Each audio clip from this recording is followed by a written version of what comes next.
कहते हैं कि एक अच्छा लीडर तब तक किसी को लीड नहीं कर सकता, किसी को सही रास्ते पर नहीं ले जा सकता जब तक खुद उसे अपने मकसद का पता ना हो।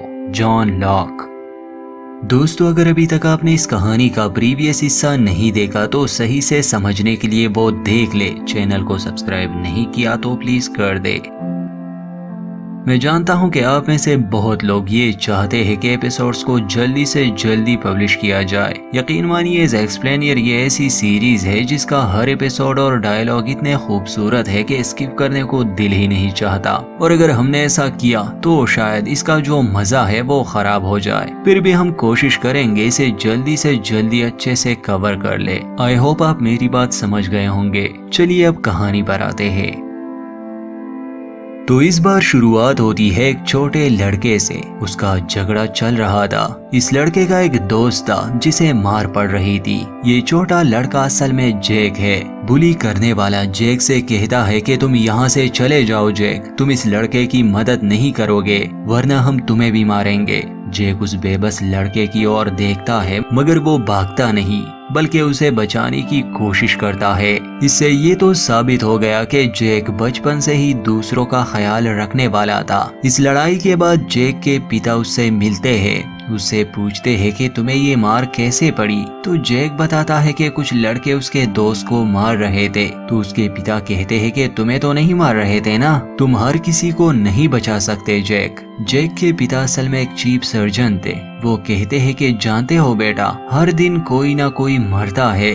मैं बचाने की बहुत कोशिश करता हूँ मगर नहीं बचा पाता। मेरे हाथ खून से रंगे होते हैं। शाम को जब मैं घर आता हूँ तुम लोगों के साथ बैठकर खाना खाता हूँ। जरा सोचो मैं ये सब कैसे कर लेता हूँ, इतनी हिम्मत कहाँ से आती है। जैक, आखिर तुम कब समझोगे कि तुम हीरो नहीं बन सकते, हर किसी की मदद नहीं कर सकते। अगर तुम लीडर बनने की कोशिश करोगे, सबको सुरक्षित रखने की जिम्मेदारी लोगे और फिर अगर तुम इस काम में नाकाम होते हो तो यकीन करो बेटा, तुम्हारा दिल टूट जाएगा, तुम बहुत कुछ खो दोगे। इसलिए दुनिया की सच्चाई को कबूल करना सीख लो बेटा। खैर, ये तो जैक के पास्ट से जुड़ी कुछ यादें थी। इससे हम ये तो जान गए कि असल में उसे जो आदमी नजर आ रहा है वो और कोई नहीं बल्कि जैक के पिता है। मगर वो यहाँ आए कैसे, ये सब एपिसोड के आखिर में क्लियर हो जाएगा। कहानी को प्रेजेंट पर लाते हैं। ओशियानिक प्लेन के सर्वाइवर्स बीच पर थे। एक जगह जैक गुमसुम सा बैठा हुआ था।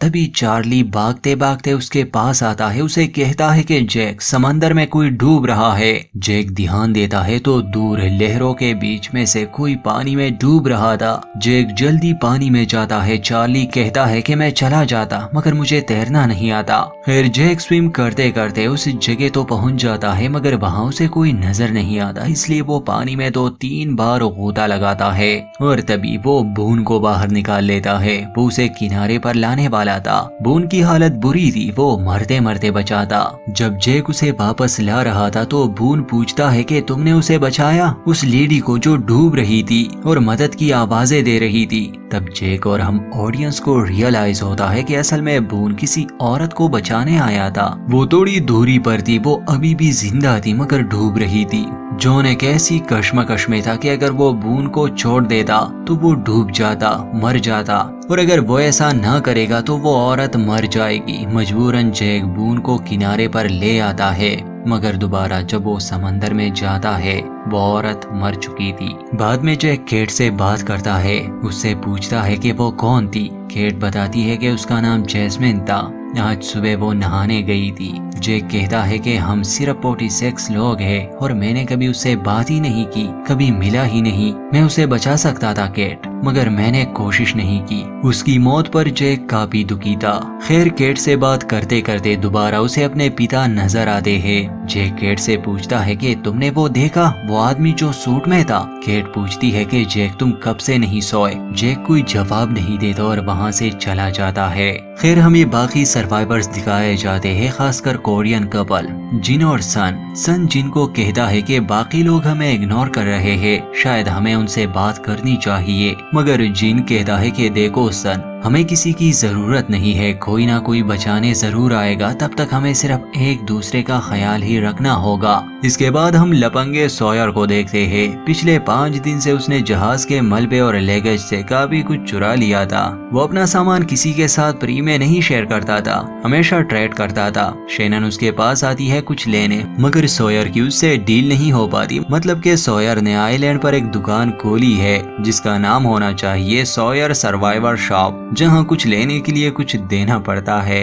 इसके बाद हर्ली और चार्ली दिखाए जाते हैं। हर्ली पहले आता है जैक के पास, उसे देखकर कहता है कि डूड, तेरा चेहरा तो लटका हुआ है, रंग भी उड़ चुका है, तुम ठीक तो हो ना? असल में जैक पिछले 3 दिन से सोया ही नहीं। खैर ये दोनों जैक को टेंट में लाते हैं और उसे सारा पानी दिखाते हैं जो अब बहुत कम था और लोग 40 से भी ऊपर थे। हर्ली कहता है कि देख यार, किसी को नहीं पता कि हमारे पास पीने का पानी खत्म होने वाला है, बस इतना ही बचा है। अगर बाकी सबको पता चला तो उनमें खौफ और डर फैल जाएगा। तो बताओ जैक, हम आगे क्या करें? जैक तो पहले से ही परेशान था, आज वो औरत जो डूब गई उस वजह से, और शायद उसे अपने पिता की वो बात याद आ रही थी कि एक लीडर बनना अक्लमंदी नहीं। तो वो गुस्से में कहता है कि तुम लोग मुझे ये सब क्यों बता रहे हो, मुझे नहीं पता इसके साथ क्या करना है। और इसी के साथ वो वहाँ से चला जाता है। थोड़ी देर के लिए वो साए में बैठा अपने पास्ट के बारे में सोच रहा था कि बून उसके पास आता है, गुस्से में उससे कहता है कि तुमने उस औरत को मरने दिया, तुम्हें मुझे बचाने की जरूरत नहीं थी। जैक उसे समझाता है कि देखो बून, ये सही वक्त नहीं है इस बात को छेड़ने का।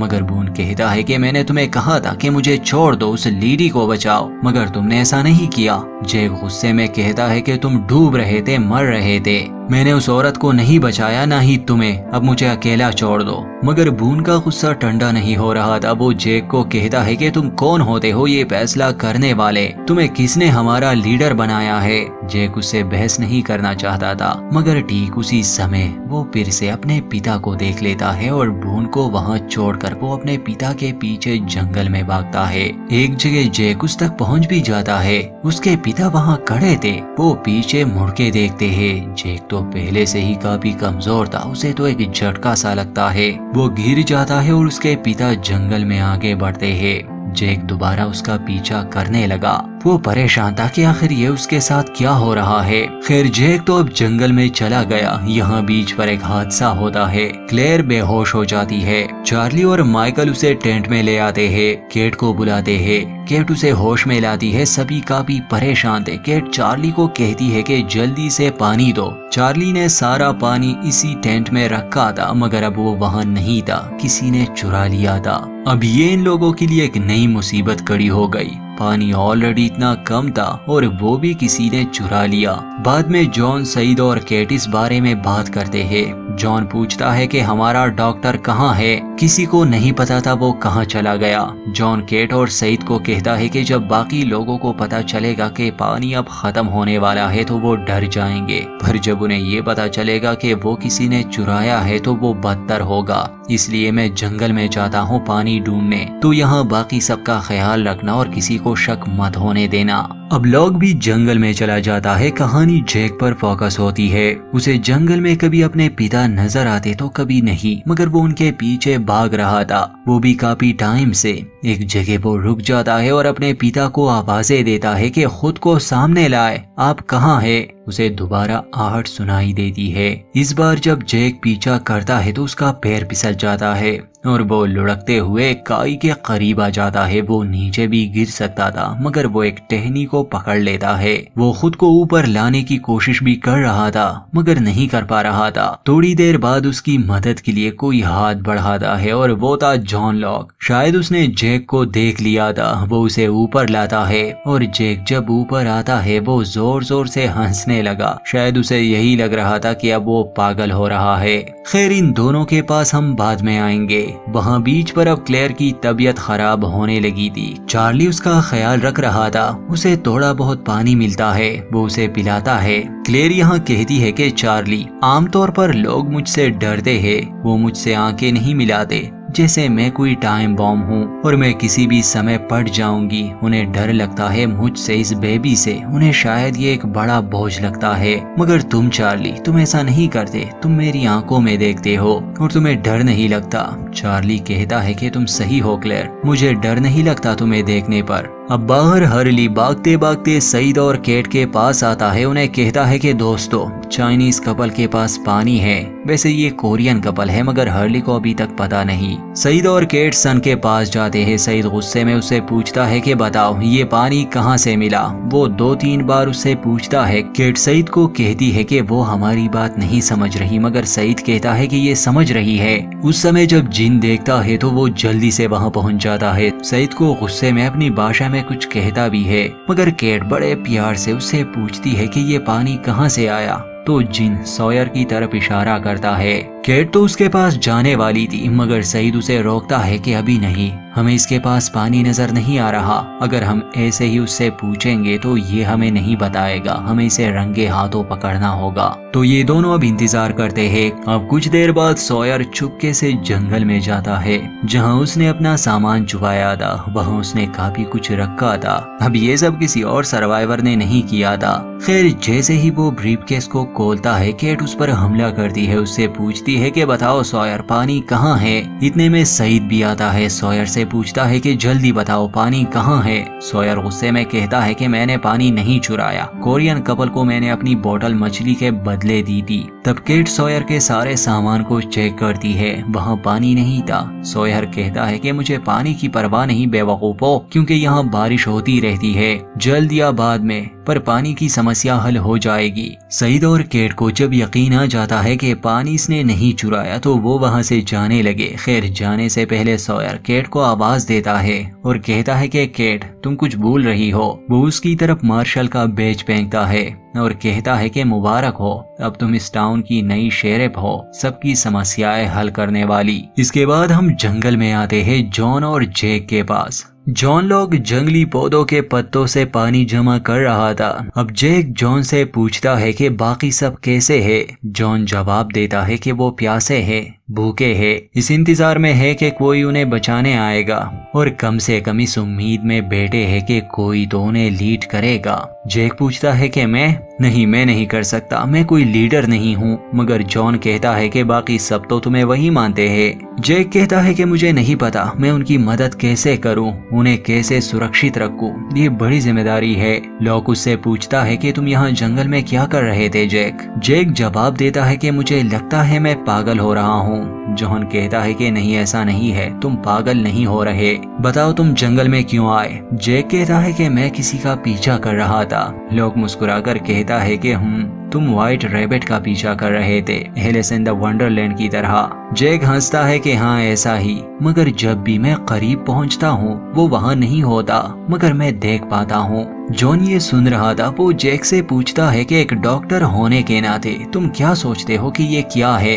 जैक कहता है कि मैं प्यासा हूँ, पिछले 3 दिन से सोया नहीं हूँ और मैं पोस्ट ट्रॉमेटिक शॉक से गुजरा हूँ, तो डेफिनेटली ये हेल्यूसिनेशंस है और कुछ नहीं, ये मेरा वहम है बस। जॉन उसे कहता है कि ठीक है जैक, पर इसका एक और एक्सप्लेनेशन भी है। क्या हो अगर तुम जो देख रहे हो वो सच हो, सिर्फ चंद सेकंड्स के लिए ये मान लो, यहाँ जो कुछ भी हो रहा है शायद उसके पीछे एक वजह है। जैक हंसते हुए जवाब देता है कि नहीं, ऐसा मुमकिन नहीं कि जो मुझे नजर आ रहा है वो सच है। खैर, जॉन उसे कहता है कि जैक सुनो, मैं तो बस एक आम सा इंसान हूँ, मगर मैंने इस आइलैंड की एक झलक देखी है और जो भी मैंने देखा वो बहुत खूबसूरत था। बाकी सब ने भी ये महसूस किया है, मगर वो इस बारे में बात नहीं करते क्योंकि वो डरते हैं। इसके बाद जॉन वहाँ से जाने लगा ताकि वो और पानी जमा कर सके।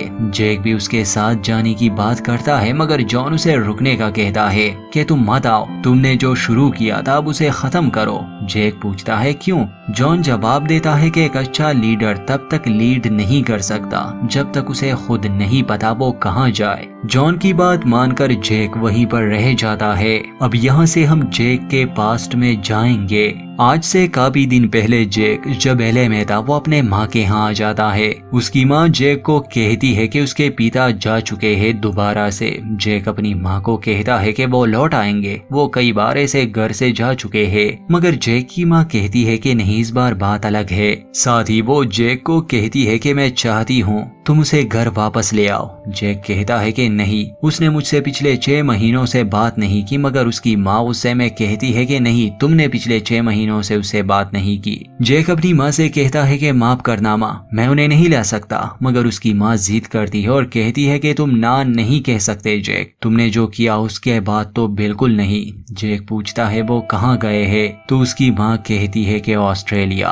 और यहाँ से हम जान पाते हैं कि असल में जेक ऑस्ट्रेलिया क्यों आया था। खैर, अपने पिता को ढूंढते ढूंढते वो एक होटल में आता है, मगर वो वहाँ नहीं थे, पिछले कुछ दिनों से मिसिंग थे। होटल वाले बताते हैं कि वो गाड़ी चलाने के हालत में भी नहीं रहते थे, क्योंकि वो हमेशा पीते रहते थे और उनका बर्ताव भी अजीब था। खैर, कुछ दिनों के बाद जेक को पता चलता है कि उसके पिता अब नहीं रहे। वो लाश को कंफर्म करने के लिए जाता है। अपने पिता को मरा हुआ देखकर वो बहुत रोता है। इसके बाद वो अपने पिता की लाश को वापस एलए लाने वाला था। हालांकि एयरपोर्ट पर उसे रोकने की कोशिश भी की जाती है, मगर जेक उनसे रिक्वेस्ट करता है कि देखो मिस, तुम्हारे सामने मैं इस नए सूट में खड़ा हूँ, तुमसे विनती कर रहा हूँ, मुझ पर एक एहसान करो। मुझे 16 घंटे में ये कॉपिन एलए पहुँचाना है, जहाँ मेरे लोग इंतजार कर रहे हैं। मुझे ये काम करना ही होगा। मुझे अपने पिता को वापस ले जाना है, उन्हें दफनाना है। खैर, इसके बाद कस्टम वाले इसे क्लियर कर देते हैं और कॉपिन के साथ जेक भी ओशियानिक प्लेन पर चढ़ जाता है। आगे की कहानी तो हम जानते हैं कि हुआ क्या था।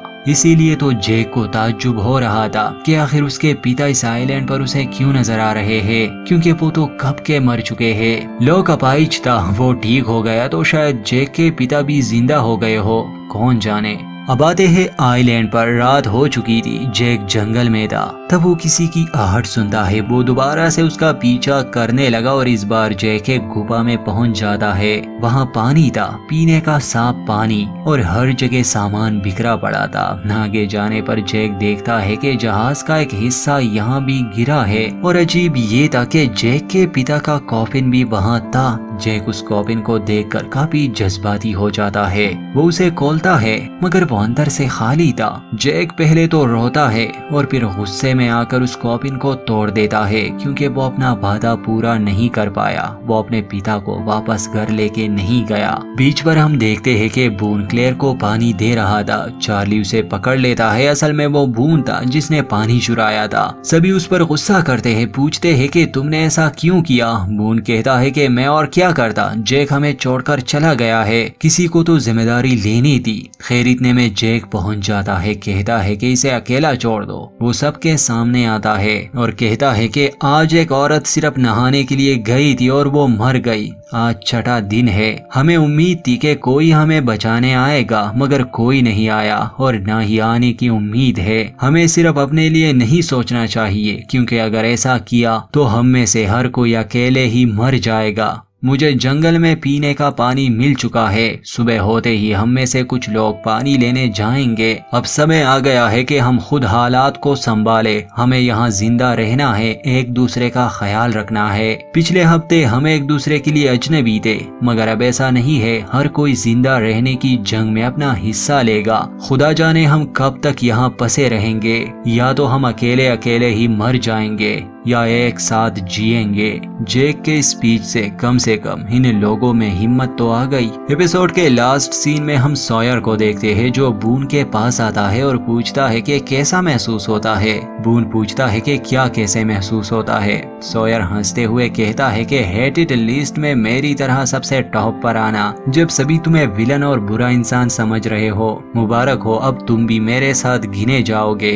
बून कोई जवाब नहीं देता, वो खामोश रहता है। और यहीं पर इस एपिसोड का दी एंड। दोस्तों, आगे देखेंगे होता क्या है। चैनल के साथ जुड़े रहिए। सब्सक्राइब नहीं किया तो कर दे, वीडियो लाइक कर दे और स्टोरी को लेकर अपनी राय जरूर दे।